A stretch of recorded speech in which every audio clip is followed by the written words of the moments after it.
জীবনটা কিন্তু মোটেও এতটা সহজ না যতটা আমরা চিন্তা করি। প্রতিনিয়ত প্রায় যুদ্ধ করেই টিকে থাকতে হয় আমাদের। আসসালামু আলাইকুম প্রিয় ভাই এবং বোনেরা, আপনাদের জন্য নতুন আরেকটি ভিডিও নিয়ে হাজির হয়ে গেলাম। কাছে কিংবা দূরে, দেশে কিংবা বিদেশে, যে যেখান থেকে ভিডিওটা দেখছেন আশা করি অনেক বেশি ভালো আছেন, সুস্থ আছেন। আলহামদুলিল্লাহ, আল্লাহ পাকের অশেষ মেহেরবানি, আপনাদের দোয়া এবং ভালোবাসা সব মিলিয়ে আমিও ভালো আছি। বন্ধুরা, চলে এলাম আপনাদের জন্য একটি ব্লগ ভিডিও নিয়ে। ভিডিওটা শুরু করেছিলাম গতকালকে রাতের বেলা থেকে। তো এটা সকালবেলা ঘুম থেকে ওঠার পরের অবস্থা। বাচ্চাটা উঠে খাবার দাবার খেয়ে চলে গিয়েছে স্কুল। জীবনটা কিন্তু একটি যুদ্ধের জায়গা, এটা কিন্তু আমি ভিডিওর শুরুতেই বলেছি। কি জন্য বলেছি জানেন? এই যে সকালবেলা উঠে এসে স্কুলে গেল, ওই পর্যন্ত কিন্তু দায়িত্ব শেষ হয়নি। দায়িত্ব মনে হয় যেন সকাল হওয়া মাত্রই শুরু হলো। রাতে শোয়ার সময় একবার বিছানা করো, আবার সকালবেলা ঘুম থেকে ওঠার পরে আবার বিছানাটাকে গোছাও, আরো কত কি যে করতে হয়। কিন্তু এই বিছানা করা, বিছানা উঠানো বিষয়টা আমাকে অনেক বেশি প্যারা দেয়। যাই হোক বন্ধুরা, ভালো লাগুক কিংবা খারাপ, নিজের কাজ তো নিজেরই করতে হবে, তাই না? তো সকালবেলা উঠেই কিন্তু বাচ্চাকে বিদায় দিয়ে তাকে স্কুলে পাঠিয়ে এখানে আমি এই বিছানাটাকে ভালোভাবে গুছিয়ে নিচ্ছিলাম। রুমটা যদি গোছানো না থাকে আমার কিন্তু আবার ভালো লাগে না, এটা হচ্ছে সমস্যা। আর এইদিকে ঘরের কাজ শেষ করে মানে নিজের রুমটাকে গুছিয়ে চলে যাচ্ছি বাইরে। শ্বশুর বাজার থেকে চলে এসেছে, দেখলাম বাজার থেকে আজকে নিয়ে এসেছে মিষ্টি কুমড়া।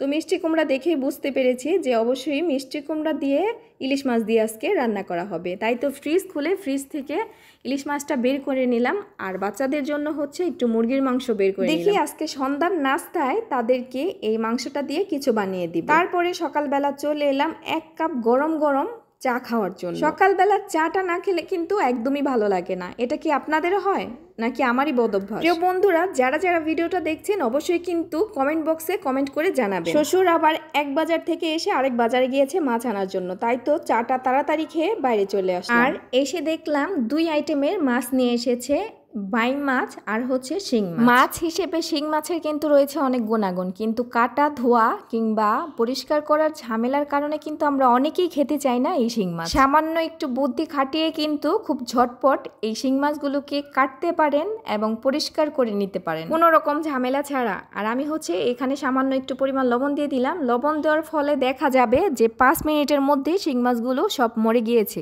আর এটা কাটতে খুব বেশি সুবিধা হবে আমার। আর এই শিং মাছ কিন্তু অনেক বেশি ধুতে হয়, আর এটা ধোয়ার ফলে দেখা যায় যে হাতের নখ অনেক সময় নষ্ট হয়ে যায়। আর আমার চ্যানেলে কিন্তু এই ভিডিও দেওয়া আছে যে কিভাবে খুব সহজে কি বুদ্ধিটা অবলম্বন করে আপনারা শিং মাছ একদম পরিষ্কার করে নিতে পারেন সাদা ধবধবে, আর কোনো রকম ঝামেলা ছাড়া। হাতের নখ থাকবে একদম সুন্দর। আপনারা চাইলে এই ভিডিওটা দেখে নিতে পারেন। আসলে সংসার জীবনে আমরা মেয়েরা একটু বুদ্ধি খাটিয়ে চললে কিন্তু অনেক কাজই আমাদের জন্য সহজ হয়ে যায়। আর আমার মাছ কাটতে কিন্তু খুব বেশি সময় লাগে না, খুব অল্প সময়ের মধ্যে আমি মাছ কেটে ফেলি। এটা আমার শ্বশুরবাড়ির সবাই বলে আর কি, মাছ কাটতে কাটতে মাছ কাটায় চালু হয়ে গিয়েছি। আগে কিন্তু বাবার বাড়িতে মাছটা ধরতেও পারতাম না, ধরলেও 2বার 3বার উঠে দাঁড়িয়ে যেতাম যে মাছের কাটা লাগবে হাতে। যাই হোক, সময়ের সাথে সাথে মানুষ কিন্তু সব কিছু শিখে যায়। আবার আরেকটা প্রবাদ বাক্য আছে, ধাক্কা না খাইলে কিন্তু মানুষের শিক্ষা হয় না। তো ধাক্কা খেতে খেতে এখন সব কিছু শিখে গিয়েছে। সব সময় শ্বশুর বাড়িতে থেকে বাবার বাড়িতে যাওয়ার সময় চিন্তা করি এবার বাবার বাড়িতে গিয়ে মাকে অনেক কাজ করে খাওয়াবো, কিন্তু যাওয়ার পরে যে অলসতা আমাকে পায় আর কি বলবো। যাই হোক, এদিকে দুপুরে রান্না বাড়া শেষ, আর আজকে আমাদের দুপুরের খাওয়ার মেনুতে কিন্তু আছে কয়েক আইটেমের ভর্তা।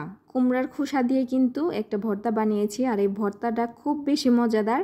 আর এই ভর্তার রেসিপিটাও আমার চ্যানেলে দেওয়া আছে, আপনারা চাইলে দেখে নিতে পারেন। মাঝে মাঝে ভর্তা ভাত খেতে কিন্তু অনেক বেশি ভালো লাগে। আপনাদের কার কাছে ভালো লাগে না জানি না, আমার কাছে অনেক বেশি ভালো লাগে। এখন হচ্ছে দুপুরে খাওয়ার সময় হয়ে গিয়েছে, খাবার খাবো। আজকের ভিডিওটা আর বেশি লং করছি না, এখানেই শেষ করছি। সবাই ভালো থাকবেন, সুস্থ থাকবেন, আল্লাহ হাফেজ।